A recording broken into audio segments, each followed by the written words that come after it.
Welcome to the place where we explore what it means to be motivated, how to avoid the common traps and pitfalls out there, and importantly, how we are going to succeed in achieving our goals.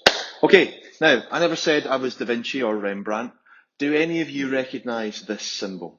Any ex-Boy Scouts, Girl Guides, extreme ramblers out there might recognise it. It represents a bridge on any Ordnance Survey map.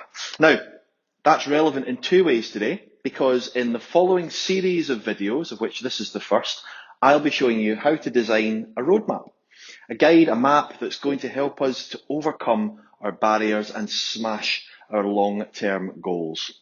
And what's more, we've called this technique bridges. And there we have it.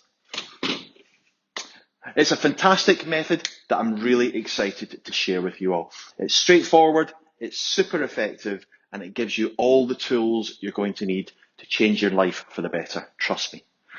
By following this series and the simple step-by-step instructions that I'll be explaining to you as we go, we're going to learn how to break outcome goals into super achievable behavioural goals. I'll be explaining the difference between those things, so don't worry, I'll be there for you along the way.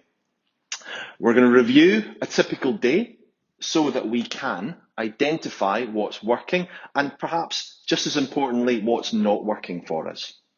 We're going to determine the best areas of opportunity for us to make some serious changes. We're generating ideas for the changes that we could possibly make. Now, some of those could be interesting.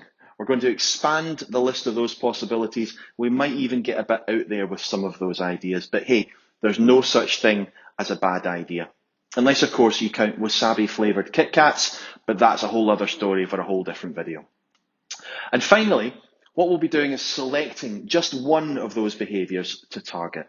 Now, I know that's going to be the first thorny issue. I hear already, just one habit? Yes, one habit at a time. There's been loads of research done over the years into habit forming and the science behind it, and they almost all agree on one thing, and that is that the more changes you try to make at once, the less likely any of them are to stick. The best approach, from my experience, is to focus on one habit at a time until that one is truly part of my routine, then move on to embedding another. Of course, you can try more than one at a time.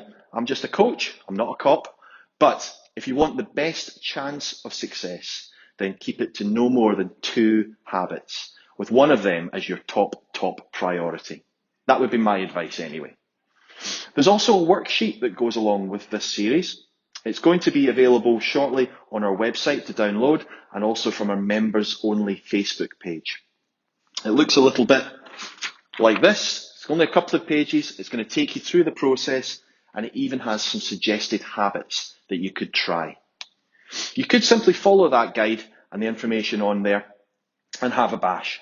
If you're familiar with habit change, self-reflection and goal setting in general, many of the terms and descriptions will look familiar.